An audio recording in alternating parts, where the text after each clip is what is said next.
I know there are lies about me on the internet. And I know there are people with really bad intentions all over the internet, all over the world, and right here in my own apartment building. People who see me face to face in the gym and who may bump into me when I take out the garbage or go to pay my rent. I know there are people in this building who have bad motivations, who are looking around the internet cherry picking for just the most negative BS about me and what I've done with my life. And they'll choose to believe that, and they'll ignore everything positive, and they'll choose to believe it no matter how ridiculous, no matter how easily debunked or disproven those allegations or those rumors are. Last month, in 30 days, I reached more than 90,000 viewers. All right? And I appreciate the hell out of it. All right? I have a really deep sense of gratitude for the way in which YouTube made it possible for my message, for what I have to say about politics and ethics and history to matter in the lives of tens of thousands of people per month. I am not ashamed of what I did with my life, sincerely and genuinely. But a lot of people are in a position where they are ashamed, or where they have some level of shame of what they did with their life in the past, or what they're still doing with their life now, just to survive, just to earn a living. And if you share an apartment building with them, you have to actively treat them with dignity and respect. Let's say you're a left-wing American living in an apartment building in Seattle. You find out that a guy just down the hall, living in the same apartment building as yourself, is a full-time employee of the Border Control Agency, ICE.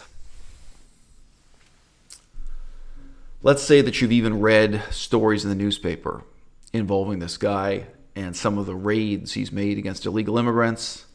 Let's just say you've even read about the brutality, or shall we say the ruthlessness, of his attempts to drag illegal immigrants out of their apartments and put them in chains. You got to live together. You got to live together in harmony. It's not even enough that you just tolerate him as your neighbor. You have to make an active effort to treat him with some level of dignity and respect. You have to. And for me, this is like the beginning of politics. This isn't step 2 or 3. This isn't even step 1. This is step 0. And we've all heard politicians say after they win an election, I don't just represent the people who voted for me. I don't just represent the people who support me. Implicitly, they may be saying they don't just represent the people who pay bribes or who donated money to support their campaign, right? They say, I represent everyone, even my enemies, even the people who voted against me. Did you ever stop to think through what that would mean if it were really true, if it were sincere, what it would be like for you to live that way, right? For you to have that kind of moral commitment, to not just treat with dignity and listen to and care about the opinions of the people who were on your side, but the people who were your diametric opposite, your opponents. Let's say you're a right-wing American living in Los Angeles, California. Let's say in your apartment building, there's a doctor who performs abortions. Maybe it's even a doctor who's given interviews to the newspaper stating why they support abortions, access to abortions, talking about how many abortions they perform a year. And you're a right-wing Christian who lives in, a bubble of self-reinforcing, self-justifying hype and political hysteria, probably the same way as that left-wing person lives in a bubble of all kinds of bad news about how terrible ICE is, how the whole world ought to be borderless and we ought to have infinite numbers of illegal immigrants and that would be so wonderful. This person's living in a bubble of information and misinformation about, abortion, anti-abortion, propaganda and hysteria. Okay? It's not enough for you to just tolerate them, right? You're living in the same apartment building together, right? You actually have to make a positive effort to treat them with dignity and respect. And you know what? In both cases, you personally, you as the hypothetical person in one case or another, you would actually stand to gain.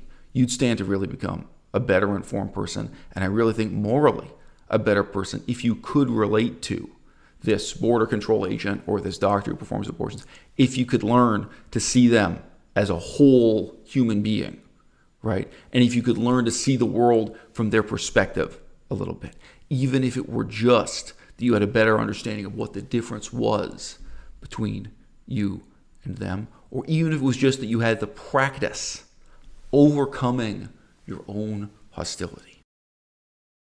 I'm facing a lot of hostility right now from my neighbors, from people who live in the same apartment building with me, who work out at the same gym, who get their mail from the same mailboxes. And honestly, that's about the only contact we have with each other. Like if we didn't have a gym inside the apartment building, as it is, I barely see these people, but I would see, even less of them. Read this comment from Tyson. And this is a comment made in response to my most recent YouTube video. If you haven't seen it, it's a video where I make a big effort to be upbeat and constructive and positive in response to a ton of really insulting, really hostile, really vile messages I got on Facebook from these same people, my friends and neighbors, people who live with me here in this same apartment building. Quote, "Man, get out of here, dragging us into your drama. Most of your posts are set in a tone and style that clearly shows you're not just, quote within a quote, hey man, I have good intentions, close quote. Your reputation has been dragged through the mud for years, and it's so easy to see just by looking up your YouTube channel name and then scrolling through the Reddit posts. I'm not here to dredge up all the stuff you're accused of, but clearly your reputation not only here, but in other parts of the internet across many years, dating all the way back to at least 2008. He doesn't really finish that sentence, but obviously he means to say my reputation is bad or terrible. Give up on the good guy act and just accept you messed up." By the way, this is in a negative tone because I'm tired of the drama. Now, I'll just show you on screen without reading it out what my written reply to this guy was. It's in two parts. This is the first screen. But the main thing I'm emphasizing here again and again is, look, I am not ashamed of what I did in my life. You can hit pause if you want to read every word of that. Here's the second screen of my reply, which is brief, but it provides a map of what I was actually doing with my life in those years. I don't want to digress into it, but I was just talking with my girlfriend about how she felt and how she reacted when she first discovered my presence on the internet. She knew me on the internet before she knew me face-to-face in real life. And these same accusations against me that were on the internet, they were already there at that time. And they were not credible. And they're still not credible now. Primarily for the entertainment of my audience, I have made videos answering those accusations and talking through them. But any of them, if you just quote them, they're like self-refuting. It is so obvious that they're badly motivated and fictitious in nature. Anyone with any degree of literacy, not even internet literacy, can see through them and can see what the author is doing and why. Now, many of those voices have actually deleted their YouTube channels in recent years or deleted their blogs. So there used to be a couple of others that were, from my perspective, equally just laughable. Like, how could anyone take this seriously? But, remember Vegan Ava. So her name was Ava, and today she's no longer vegan. I remember her making up these lies about me. And I did answer the accusations. I did make responses. But all you had to do was quote the lie. And it was so obvious how badly motivated it was and how out of touch with reality is. And if you look at my written reply to this guy, the other thing I'm saying is, there are lies about me on the internet. But there's also evidence of the extraordinary life I've lived since 2008, of the wonderful things I've done with my life. And anyone who's even just looking at both of those, if you were stupid enough to believe the lies made up about me by people like Vegan Ava, by people like Durian Ryder, who's now deleted all of his videos that were denouncing me, and he now has a ton of respect for me because of the history he went through with me, where I stood up and did the right thing because it was the right thing to do, even when it wasn't in my advantage. He really respects me and respects what I did when he was facing serious allegations of criminal conduct. So a lot of the allegations that used to be up against me have disappeared, and a lot of the people who made the allegations instead gained respect for me and agreed with me after they'd talk with me, or if they made any effort to find out what the facts were, just to listen to me. But if you were foolish enough to believe the negative things said about me on the internet, but you also, in Googling around, were looking at all this very real evidence of positive things I've done with my life, just looking at both of those hanging in two sides of the balance simultaneously, like, well, this guy's lived an extraordinary life in terms of what he did in Asia, in terms of what he did in Saskatchewan, in terms of what he did in all these different periods of his life. And then on the other hand, there are people who've made up some really stupid, pointless drama about him that's basically about nothing, that's of no substance whatsoever compared to the positive things I did in my life. So look, I am not ashamed of what I did with my life, sincerely and genuinely. But a lot of people are in a position where they are ashamed, or where they have some level of shame of what they did with their life in the past, or what they're still doing with their life now, just to survive, just to earn a living. And if you share an apartment building with them, you have to actively treat them with dignity and respect. At different times in my life, I have known different women who were strippers. I didn't meet them in strip clubs. I met them through whatever weird connection. Some of these women were highly educated, university educated women. There were other interesting intellectual and political things about them, reasons that I knew them. And then I later found out they were strippers, or they talked about that side of their life. All right. I knew one woman who did BDSM for a living, was a dominatrix. All right. And each of those women had a different attitude. Lately, I've been hearing from a lot of women who do OnlyFans, which is in some ways like being a stripper and in some ways like being a BDSM dominatrix. All right. And these people, some of them make a kind of ideological commitment that they're not going to feel ashamed, that they refuse to feel ashamed, they refuse to be intimidated, right? And, my heart goes out to them. Some of them, at least, will say, some of the times, that they're at a family picnic, and whether it's their brother or their cousin, some jerk, outs them. Somebody brings it up or makes a big deal of the fact that they're working as a stripper or they're on OnlyFans, that they're doing whatever. And it's not even necessarily that it's secret, but it's like, why did you have to ruin this picnic by making that a kind of bone of contention, And there are some who really do lead a double life or a triple life where they're concealing it. Like, they say they're not ashamed of it, but they're actively not letting their relatives or their friends or their neighbors or the other people at the apartment building know that they're a stripper or that they're on OnlyFans, that they're doing BDSM for a living, whatever the case may be, where they can say that they're not ashamed, but in reality, they do live a life that's hampered by shame. And it's tragic. Like, I'm not saying they should feel ashamed. I'm saying this is a problem they have to deal with every day. And then the worst part of all is, most of these women, they're in a situation where many of their neighbors hate them. Many of the people living in the apartment building with them regard them with the same disdain or the same hatred that a right-wing Christian has for an abortion doctor, right? And of course, not all their neighbors are Christian. Some of them may be, for example, Muslim immigrants. You can imagine how hard it would be to live as a stripper or a porn star on OnlyFans or someone working in BDSM. What if you have traditional Muslim neighbors? What do you have traditional Eastern Orthodox or Greek Orthodox? It could be any religion, but you can imagine sometimes the cultural divide is really deep. By the way, if you think just people from communist China who are of no particular religion, like they won't describe themselves as Taoist or Confucian, they can be incredibly anti-abortion, incredibly anti-stripper, incredibly anti-sexual freedom of any kind. You can have ultra-conservative people coming out of a Chinese cultural and religious background. It's not just Muslims. These are the contrasts you have to live with within your own apartment building. And then at the same time, there will be some of these people in this apartment building who are sexually obsessed with you, who are trying to flirt with you, who are leaving gifts on your doorstep, where they're asking themselves, should I try to get a restraining order against this guy living in my apartment building? All right. Okay. I deal with this also. All right. There are people who hate me. There are people who fear me. And there are people who are fascinated with me, either because they have a crush on me, like they're infatuated with me, or they want to sleep with me, or they're just fascinated in some weird sense where they've seen my YouTube channel and they feel drawn to it. You know, whatever word you want to put on it, where there's a fascination and where you wonder, you know, should I be leading a double life? You know, should I be living under a false name, or should I be concealing my location here?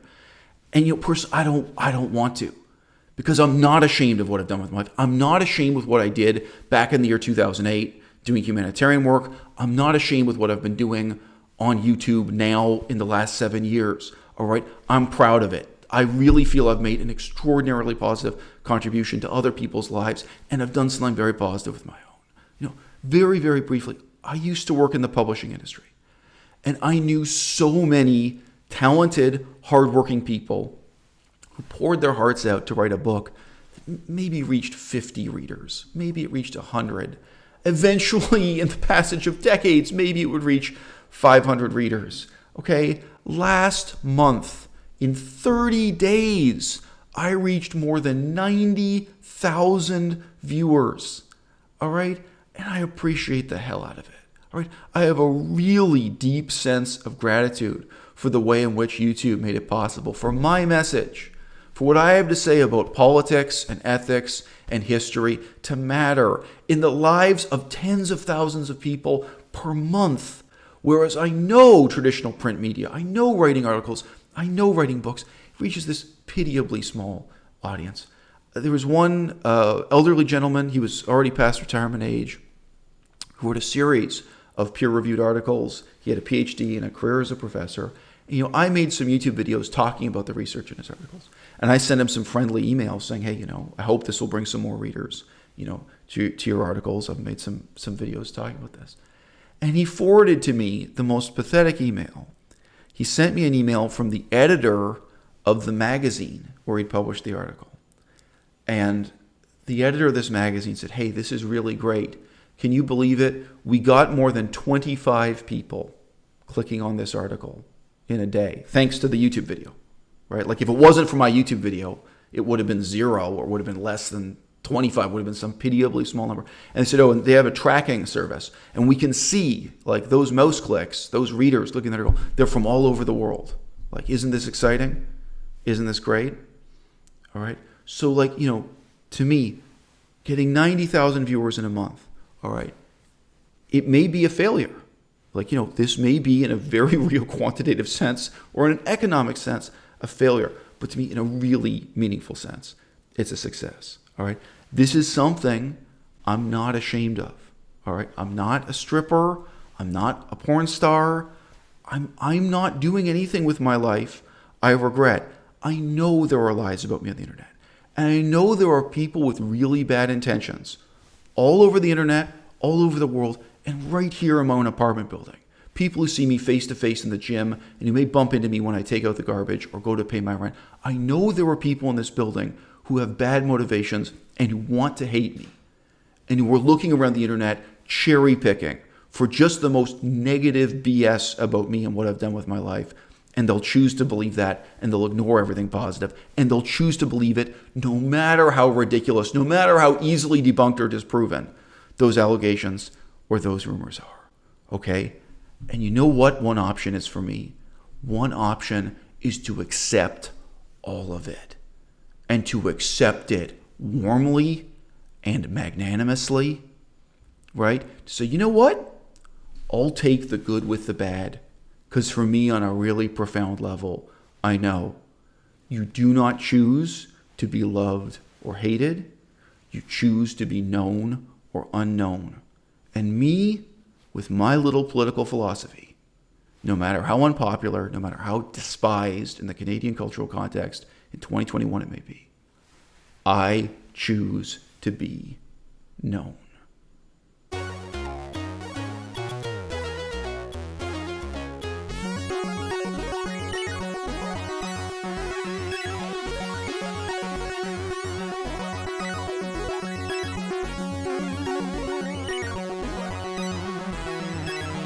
Maybe we can practice doing punctual together. Yes, that's all I needed. I need it all.